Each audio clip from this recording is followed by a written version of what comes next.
ચાલો વિદ્યાર્થી મિત્રો, ધોરણ 8 ગણિત પ્રકરણ 7 રાશિઓની તુલના એકદમ પ્રકરણ મિત્રો સરળ છે, ધ્યાન રાખજો. સ્વાધ્યાય આપણે 7.1 અને 7.1 ની અંદર દાખલા નંબર 1 આપણે જોઈએ. તો નીચે આપેલ સંખ્યાનો ગુણોત્તર શોધો. તો મિત્રો ગુણોત્તર શોધતા પહેલા તમને બરાબર છે કિલોમીટરમાં 1 કિલોમીટર બરાબર 1000 મીટર થાય, અથવા 1 કિલો એટલે 1000 ગ્રામ થાય, 1 ફૂટ એટલે 30 સેન્ટીમીટર થાય, 1 ફૂટ એટલે 12 ઇંચ થાય. તો આ બધી એકમ તમને પહેલા ખબર હોવી જોઈએ, કારણ કે ગુણોત્તરની અંદર આપણે એકમ છે ને મિત્રો એ સમાન કરવાના હોય છે. તો ચાલો જોઈએ પહેલો જ દાખલો. સાયકલની ઝડપ 15 કિલોમીટર કલાકની છે, તો આનો મતલબ એવો થાય કે પ્રતિ કલાકે 15 કિલોમીટર સાયકલ અંતર કાપી નાખે, અને સ્કૂટરની ઝડપ પ્રતિ કલાકે 30 કિલોમીટરનું અંતર કાપે. એ તો મિત્રો આપને ખ્યાલ જ હોય છે કે સાયકલ કરતા સ્કૂટરની ઝડપ હંમેશા માટે કેવી હોય છે? વધુ હોય છે. હવે આપણે એનું પ્રમાણ જોઈએ છે. કયું પ્રમાણ? તો કે ગુણોત્તર જોઈએ છે. તો ગુણોત્તર એટલે અંશ અને છેદ હોય. તો પેલા તો ગુણોત્તર બરાબર સાયકલની ઝડપ, અંશમાં ઈ લખવાનું સાયકલની ઝડપ કિલોમીટર કલાક, અને પ્લસ સ્કૂટરની ઝડપ કિલોમીટર કલાક.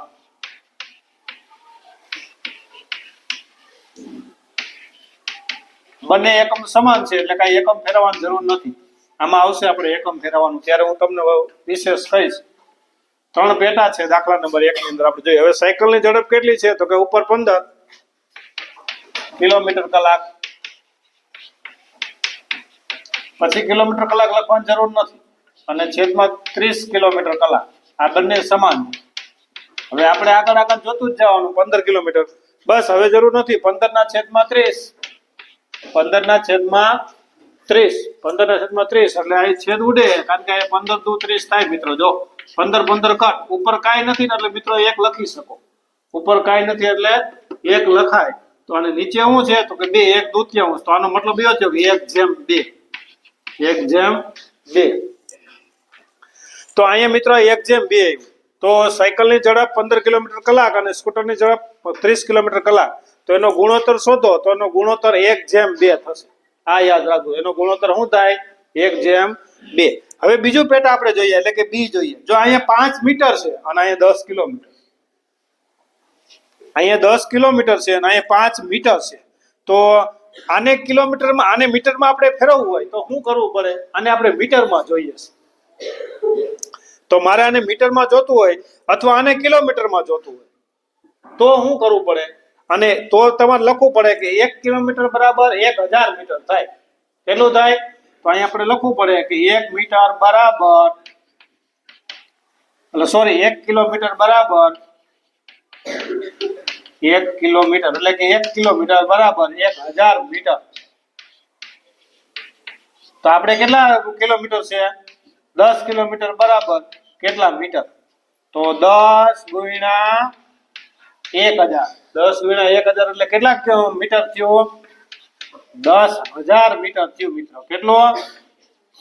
તો જો આ પેલો ગુણોત્તર. હવે અહીં મીટર થઈ ગયું, બંનેમાં સમાન થઈ ગયું 5 મીટર. તો એનો ગુણોત્તર સીધો લખવાનો. ગુણોત્તર બરાબર સીધું હું લખી નાખું 5 ના છેદની અંદર 10,000. હવે તમે એવું કહેશો સર 10 ખાલી છે, તમે 10,000 કા કર્યા? પણ મેં મીટરમાં ફેરવા. શેમાં ફેરવા? આ શેમાં હતા? કિલોમીટરમાં હતા. તો કિલોમીટરમાંથી મેં મીટરમાં ફેરવું. તો જો અહીંયા લખ્યું મેં 1 કિલોમીટર બરાબર 1000 મીટર. તો 10 કિલોમીટર બરાબર કેટલા મીટર? તો કે 10,000 મીટર. બસ હવે છેદ ઉડાડો. હવે તમને તો સર આપણે છેદ ઉડાડતા નથી આવડતું. જો અહીંયા 5 દુ 10, અથવા એમ ન ખબર પડતી હોય અહીંયા બરોબર છે, તો કે 5 ગુણ્યા 2000 એટલે 5 દુ 10,000 થઈ જાય. હા, તો 5 5 શું થાય? કટ થાય. તો ઉપર કાંઈ ન વધે એટલે 1, અને નીચે કેટલા વધશે? 2000. તો એનો ગુણોત્તર કેટલો થશે? 1/2000. એ જ રીતના મિત્રો આપણે ત્રીજું પેટા જોઈએ. તો જો અહીંયા પૈસા આપ્યા, અહીંયા રૂપિયા આપ્યા. તો પેલા તો આને પૈસામાં ફેરવું. તો 1 રૂપિયો બરાબર કેટલા પૈસા? 100 પૈસા. કેટલા? 1 રૂપિયામાં પૈસા કેટલા આવે? તો કે 100 પૈસા. તો 1 રૂપિયો બરાબર 100 પૈસા. તો 5 રૂપિયા એટલે કેટલા પૈસા? ₹5 બરાબર કેટલા પૈસા? 5 ગુણ્યા 100 તો 500 પૈસા થયા. હાલો થઈ ગયા. ટ્રાન્સફર પૈસા બંને એકમ સમાન છે, 50 પૈસા. તો હવે એનો ગુણોત્તર જોઈએ આપણે. તો એનો ગુણોત્તર બરાબર હાવ સરળ છે મિત્રો. તો ઉપર જો 50 પૈસા એમનેમ લખી નાખ્યા મેં, છેદની અંદર 500 પૈસા. તો અહીંયા 500, 1 મીંડી કટ, 5 દાન 50, ઉપર કાંઈ નું હતું એટલે 1 છેદમાં 10. તો આનો જવાબ મળશે મિત્રો આપણે 1/10. તો આનો ગુણોત્તર મળશે આપણે 1/10.